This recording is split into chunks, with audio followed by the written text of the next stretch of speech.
La moitié des groupes du CAC 40 sont dirigés par des inspecteurs des finances. C'est l'État qui les a formés pour défendre l'intérêt général. Ils défendent maintenant les intérêts privés. Toutes les banques françaises, quasiment toutes, sont dirigées par des inspecteurs des finances, issus de Bercy, des anciens hauts fonctionnaires. Hein. Et ils sont maintenant au poste clé de la République. Ce sont ces anciens hauts fonctionnaires qui sont passés par le privé et on a assisté à une sorte de privatisation des postes clés de la République. C'est ça que l'on vit en ce moment. Le conflit d'intérêts devient fait système. Hein. On ne sait plus bien quand ils parlent s'ils défendent la finance ou l'intérêt général. Et en fait, on sent derrière le monde de la finance qui a pris possession des rouages de l'État. L'État est en train de s'effondrer, donc c'est l'intérêt général qui s'effondre. L'oligarchie qui a le pouvoir en France a aussi les leviers d'une bonne partie de la presse, puisque les milliardaires qui la possèdent sont de son côté, et parce qu'on a une télévision publique et un audiovisuel public qui est sous la coupe de l'Élysée. Donc on est dans un système monarchique où même les leviers de l'information sont en grande partie contrôlés. Bonjour Laurent Mauduit. Bonjour. Alors vous êtes journaliste, écrivain, cofondateur du journal Mediapart, et puis l'auteur d'un nouveau livre intitulé donc La Caste, enquête sur cette haute fonction publique qui a pris le pouvoir. Alors tout d'abord, qui sont les membres de cette caste, où sont-ils formés et où agissent-ils actuellement? Ce sont beaucoup de hauts fonctionnaires, pour l'essentiel, qui ont commencé à travailler au ministère des Finances, dans les grandes directions du ministère des Finances, et pour beaucoup d'entre eux à l'inspection des finances, qui est l'un des très grands corps. Et la singularité de cette caste, c'est que beaucoup de ces jeunes hauts fonctionnaires ont commencé là, ensuite sont passés au privé, essentiellement dans des banques, mais pas seulement, et ensuite sont revenus. Prenez un exemple, le plus révélateur de tous, c'est Emmanuel Macron. Il commence, énarque, inspecteur des finances, il passe au privé dans la banque Rothschild, donc l'une des deux grandes banques d'affaires françaises.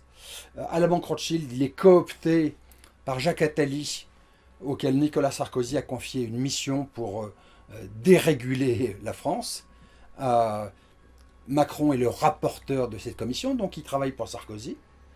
Et puis, grâce à ça, il va connaître plus tard François Hollande. Et donc, hop, le voilà parti. Il se met au service de François Hollande, ministre de l'économie, et ensuite, vous connaissez la fin de l'histoire, il sera candidat et il est élu. Donc voilà, ce sont des gens qui font des allers-retours, qui ont commencé dans le public, sont passés au privé, et si vous regardez, je peux vous donner plein d'exemples comme lui, le secrétaire général de l'Élysée, donc le bras droit de Macron, Alexis Kohler, a commencé à Bercy, il a voulu passer dans le groupe de sa famille, transporteur maritime MSC, il est revenu ensuite à l'Élysée, qui est le directeur de cabinet du ministre des Finances, il vient de la banque Mediobanca, qui est le directeur adjoint du ministère des Finances, il vient de la banque anglaise HSBC, voilà. Alors que font-ils aujourd'hui? Mais voilà, ce sont ces anciens hauts fonctionnaires qui sont passés par le privé, et on a assisté à une sorte de privatisation des postes clés de la République. C'est ça que l'on vit en ce moment. Justement, on reproche souvent aux technocrates de ne pas connaître le monde de l'entreprise, et là, ils utilisent cet argument en disant justement, regardez, ils viennent de la société civile, ils viennent du monde de l'entreprise. Que répondez-vous à cela? Oui, c'est beaucoup plus grave que ça, parce qu'après tout, que quelqu'un connaisse la vie de l'entreprise, c'est pas... Moi, je travaille dans un journal, c'est aussi une entreprise. Moi, le grief que je fais n'est pas celui-là. C'est que l'intérêt général, l'intérêt public, ce ne sont pas les intérêts privés. Or, ce à quoi on a assisté, c'est à une privatisation, je viens de vous le dire, de l'intérieur des postes, à une porosité. C'est-à-dire que la frontière entre l'intérêt général et les intérêts publics, cette frontière s'est effondrée. Je vous prends l'exemple que je cite dans le livre et qu'on a beaucoup documenté sur Mediapart, d'Alexis Kohler, donc le bras droit de Macron à l'Élysée, du temps où il était haut fonctionnaire à Bercy, au sein d'une direction qui s'appelle l'Agence des participations de l'État, c'est-à-dire la direction qui gère les propriétés de l'État. Il était à ce titre membre du conseil d'administration du Port du Havre, un établissement public, dont le principal opérateur était le groupe de sa famille, MSC. Et il a voté des délibérations en faveur de son groupe. Ce qui est quand même un conflit d'intérêts absolument stupéfiant. Eh bien, c'est à ça qu'on assiste. C'est à une sorte de système où le conflit d'intérêts devient fait système. Hein. On ne sait plus bien quand il parle s'ils défendent la finance ou l'intérêt général. Et en fait, on sent derrière le monde de la finance qui a pris possession des rouages de l'État. Je continue l'énumération. Qui est le gouverneur de la Banque de France? Il vient de BNP Paribas. Qui est le patron de la Caisse des dépôts et consignations, qui est l'établissement financier le plus puissant en France? Il vient de l'assureur Generali. Voilà, il y a une sorte... L'État est en train de s'effondrer. Donc c'est l'intérêt général qui s'effondre. Et comment ça se passe, par exemple, en Allemagne, en Angleterre, je ne sais pas, aux États-Unis Alors, il y a toujours dans tous les pays des systèmes de porosité, de confusion des élites. Hein. Prenez les États-Unis, les pétroliers ont toujours été très proches de la Maison-Blanche. Mais il y a tout de même une singularité au système français. Vous savez, il y a un vieux système français qui est lié à la culture politique française, hein, à ce qu'a été le bonapartisme, ce qu'a été le gaullisme. C'est en fait un pouvoir fort, sans contre-pouvoir, avec un parlement très faible, avec une presse très faible, avec des syndicats très faibles, un régime un petit peu autoritaire, une culture démocratique quand même très faible. Et donc du coup, il y a une tolérance en France, je trouve, au conflit d'intérêts qui est beaucoup plus forte qu'ailleurs. Le scandale Alexis Kohler, ça fait l'objet de l'ouverture d'une enquête préliminaire à cause des révélations de la presse et notamment de Mediapart. Mais ailleurs, ça aurait fait la manchette de tous les grands journaux. Dans le monde anglo-saxon, c'est beaucoup plus transparent. C'est pas plus transparent, mais vous voyez bien que c'est pas du tout une éloge du système américain, mais observez bien que le Congrès américain a plus de poids que le Parlement français. Vous avez vu quand il y a une commission d'enquête sur les événements récents de Benalla, vous avez vu comment ça se conclut à l'Assemblée et ça se termine en quenouille. Mais à l'heure actuelle, il y a combien... on forme combien d'inspecteurs des finances par an, par exemple? Il y a une cooptation, il y a 3 ou 4 inspecteurs des finances par an, hein, avec parfois en interne, parfois à l'extérieur. Aujourd'hui, on est à peu près à 200 par an. C'est ça, à peu près. Hein. Ils sont dans tous les ministères, ils sont dans quel ministère? Le paradoxe, c'est que il y en a beaucoup qui sont passés au privé, je vous l'ai dit. Ouais. Et pas seulement pour faire un aller et ensuite un retour, revenir vers l'État. C'est plus scandaleux que ça, parce que si vous regardez les 30 années de privatisation qu'on a vécues, hein, les privatisations commencent en 86 avec le gouvernement de Jacques Chirac, et d'abord la droite, ensuite les socialistes s'y mettent avec Lionel Jospin, hein, qui est celui... Bon, qui a fait plus de privatisation que la droite. Tous les autres. Il avait dit... France Télécom 100% public, et puis il arrive à Matignon, hop, il privatise France Télécom. Vous vous souvenez de l'histoire. Mais du coup, les hauts fonctionnaires qui ont été chargés de ces privatisations, de les réaliser, pour beaucoup d'entre eux, ils ont pris la tête des groupes qu'ils ont privatisés, ils ont fait fortune. Hein, vous imaginez les intendants... Vous avez un exemple de ça? Un ancien fonctionnaire qui a privatisé une entreprise et qui en a pris sa tête. Tous. Michel Pébreau, qui était le patron emblématique de BNP Paribas, a commencé par privatiser le CCF et ensuite il est devenu patron de BNP, a privatisé. Suez, le patron de Suez, Mestrallet, était à Bercy. Le patron de la CETA, avant d'être privatisé, était le directeur de cabinet du ministre socialiste du budget, Charras. Voilà. Mais si vous regardez le CAC 40, la moitié des groupes du CAC 40 sont dirigés par des inspecteurs des finances. C'est l'État qui les a formés pour défendre l'intérêt général. Ils défendent maintenant les intérêts privés. Donc c'est renversant. Pourquoi est-ce que l'État se donne ce mal-là pour des gens qui trahissent l'intérêt général et ont été défendre les intérêts privés? Juste, ce qui est frappant, c'est que on n'entend pas non plus de frontières droite-gauche dans ce que vous dites. C'est-à-dire que ces hauts fonctionnaires-là, une fois qu'ils sont sortis et qu'ils sont formés, devraient en théorie suivre une idéologie ou en tout cas se rapprocher d'une idéologie politique. Mais là, dans votre discours, en fait, clairement, on entend que... Voilà, c'est le fameux diktat Tina, hein, vous connaissez There is no alternative. Hein, c'est la fameuse formule de Margaret Thatcher. Il n'y a qu'une seule politique possible. Ça, c'est depuis 83. C'est-à-dire qu'au début 83, avant 83, et je le raconte dans le livre, il y a des hauts fonctionnaires de gauche, de droite qui défendent des idées différentes. Je cite l'exemple de la direction de la prévision, qui est l'une des grandes directions du ministère des Finances, créée par Giscard quand il est ministre des Finances. Si le ministre demande une note aux hauts fonctionnaires pour préparer une réforme, les hauts fonctionnaires s'engueulent entre eux et s'ils ne sont pas d'accord, ils font 2 ou 3 notes. Ce qui va très bien pour le politique. Il a le choix... le- les variantes des possibles. Donc ça le met dans une position confortable pour arbitrer. Là, l'aspect impressionnant, c'est la dictature de la pensée. Les petits hommes gris pensent tous pareil, tous. À partir de 83. Et oui, et donc du même coup, pourquoi je vous disais Tina, c'est que les mêmes hauts fonctionnaires qui se sont tous ralliés à l'idéologie néolibérale à partir du tournant de la rigueur des années 82-83, ils ont tous fait à chaque alternance les mêmes recommandations à la gauche et à la droite.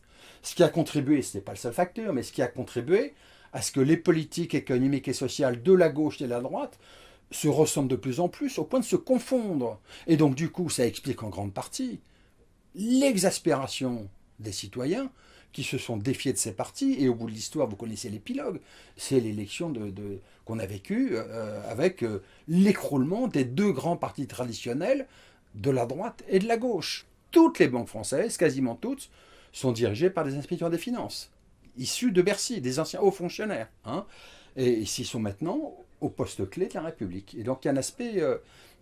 c'est pour ça que j'emploie le terme de caste. Hein, c'est que on est dans un capitalisme qui est très inégalitaire. Hein, mais je trouve que en plus de la question sociale qui est posée, des inégalités, il y a aussi une question démocratique. C'est qu'il y a une sorte de prédation sur le pouvoir démocratique. Hein. Et quelles sont vos propositions pour encadrer cela? Alors, la proposition, elle coule de source. C'est qu'on se dit on est dans une démocratie anémiée. Si le peuple vote tous les 5 ans, et qu'à chaque fois, quel que soit le vote, il se passe toujours la même chose, il y a toujours la même politique, c'est qu'il y a des institutions qui bloquent tout, qui font que... Hein, vous connaissez, c'est dans le livre de Lampedusa, le guépard, il y a cette formule terrible, il faut que tout change pour que rien ne change. C'est ça qui génère l'exaspération, c'est ça qui conduit à la catastrophe, c'est ça qui conduit au Front National. Les gens n'en peuvent plus de ne pas avoir leur mot à dire. Et l'aspect, donc du coup les propositions, c'est il faut changer les institutions, il faut avancer vers une république qui tienne compte du vote.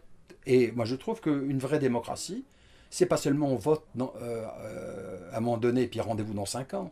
Une démocratie, c'est un va-et-vient avec le peuple. Il faut qu'à tout moment, le peuple ait la possibilité de s'exprimer. Il faut qu'il y ait des lieux de contre-pouvoir. Donc, et comment éviter les conflits d'intérêts? Écoutez, ça c'est quand même, c'est pas difficile.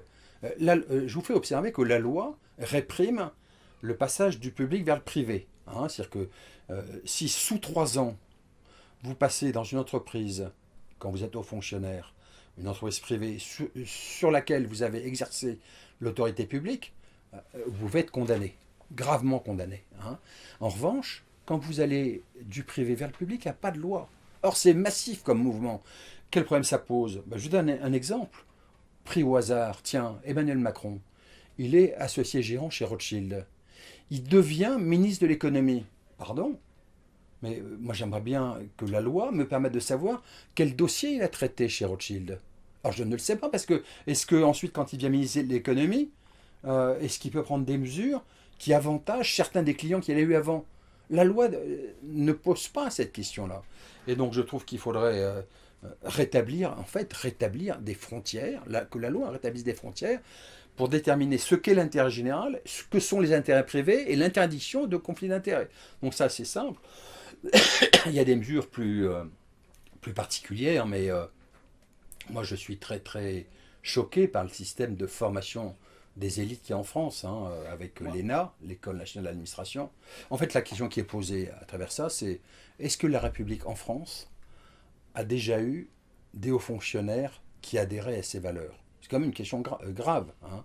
Et en fait, quand on examine ce que j'ai essayé de faire dans le livre sur longue période, l'histoire de la France, on se rend compte que les hauts fonctionnaires ont toujours été beaucoup plus proches de la finance, même déjà sous le 19e siècle, que maintenant. Hein.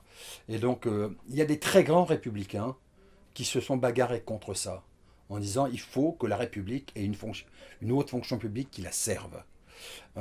Et il y a le grand républicain Marc Bloch, hein, celui qui mourra sous l'occupation, qui écrit L'étrange défaite en 1940, qui engueule le Front populaire, qui a à l'époque l'idée de créer l'ENA, qui n'existe pas. Hein. Il dit non, il faut laisser à l'université, dans le pluralisme de ses approches, le soin de former les élites publiques. Il faut que les élites publiques soient diverses, composites, d'origines sociales multiples, de formation.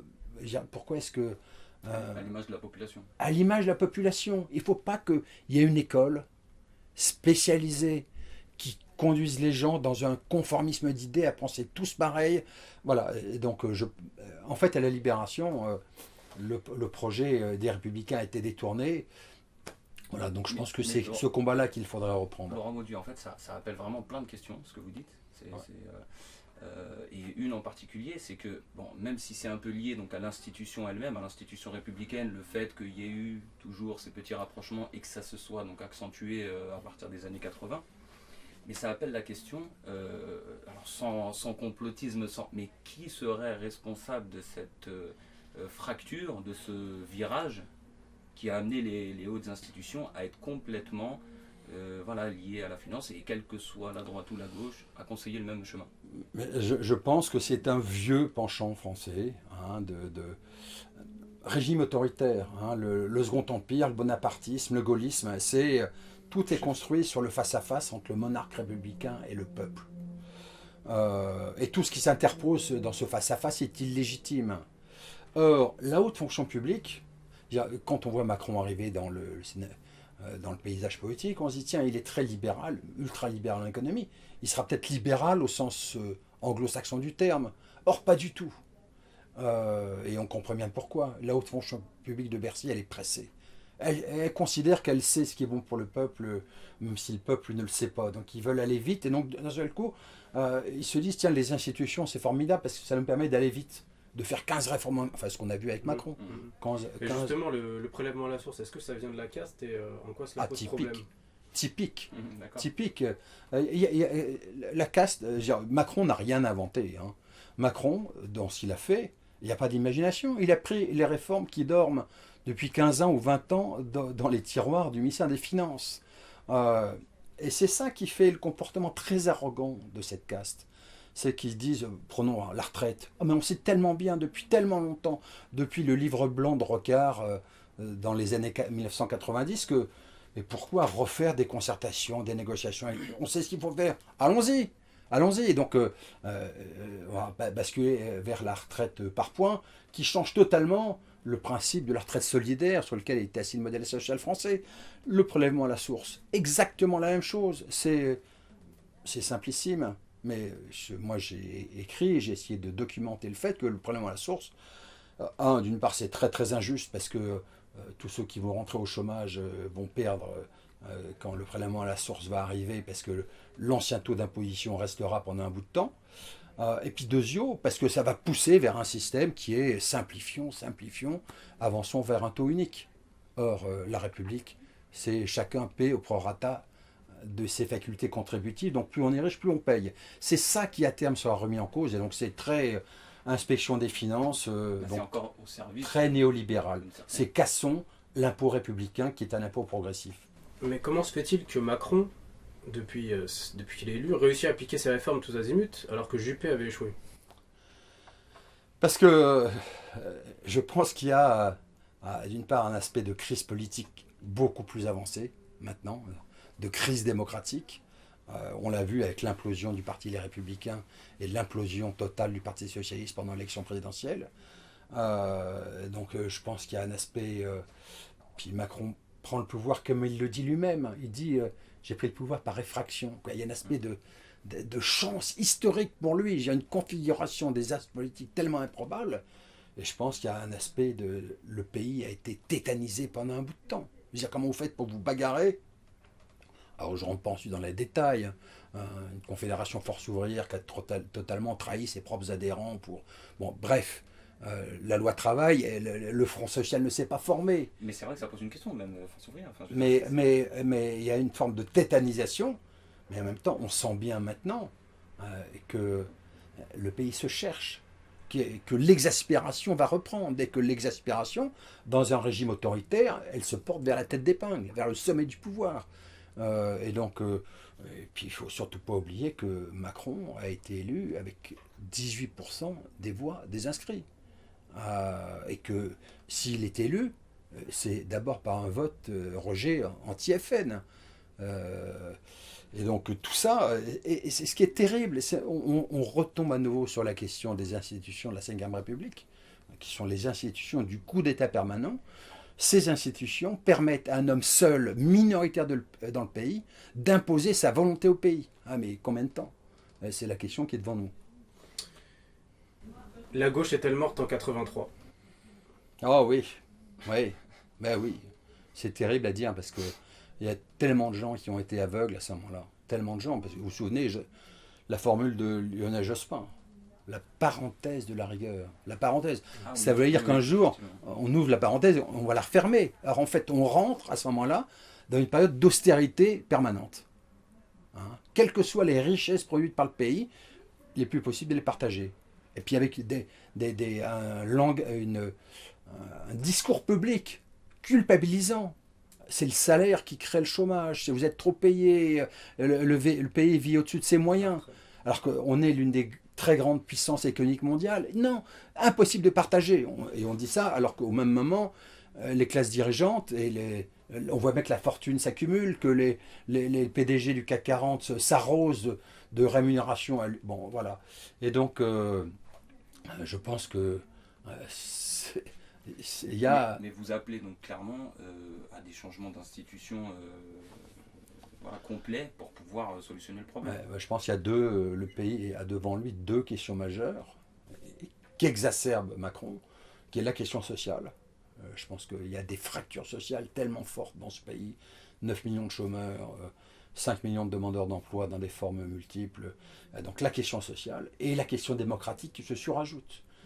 Et donc je pense que la conjugaison de ces deux crises, crise sociale et crise démocratique, bah ça, c'est moi ce qui fonde mon optimisme comme citoyen. Je me dis que espérons qu'on ait un sursaut social et un sursaut démocratique.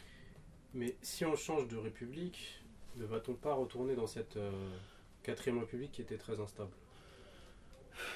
Très instable. Moi, ce que je retiens de la 4e République, c'était pas son instabilité, c'était les abominations qu'elle a commises en Algérie ou dans la phase dite de décolonisation. La vraie question, c'est comment est-ce que le peuple peut exercer sa souveraineté? Pardon, si c'est un seul homme qui décide de tout, ça on sait que c'est le mauvais système. Hein. Moi, on le voit, il y a l'aspect Emmanuel Macron, j'allais dire Emmanuel le Petit, par moquerie, je le fais dans le livre, en clin d'œil, la formule de Victor Hugo sur Napoléon le Petit. Un homme seul, j'ai un aspect de petit roitelet ridicule. Mais ce qui est terrible, c'est qu'un homme seul peut décider de tout. 15 réformes en même temps, l'assurance maladie, l'assurance retraite, privatiser, avancer vers la privatisation de la SNCF, voilà. Donc il faut trouver un système, et ça ne peut être qu'un système... le pouvoir au peuple, donc un pouvoir parlementaire. Ensuite, quel doit-il être pour qu'il ne soit pas instable? C'est au pays d'en décider. Je pense que sans doute une constituante permettrait de trouver un système parlementaire plus équilibré, mais dans lequel le peuple, les élus du peuple aient le pouvoir. Là, vous savez, sous l'Empire, le premier, les députés, ils n'avaient pas de pouvoir de délibération. On les appelait les muets. Ils se taisaient. Ça n'a pas beaucoup changé quand même. Hein. La différence, c'est qu'ils peuvent parler, mais leurs votes ne servent à rien. Donc la volonté du peuple est totalement bafouée au Parlement. Donc c'est ça qu'il faut réhabiliter, me semble-t-il. On va terminer sur cette note, Laurent Mauduit.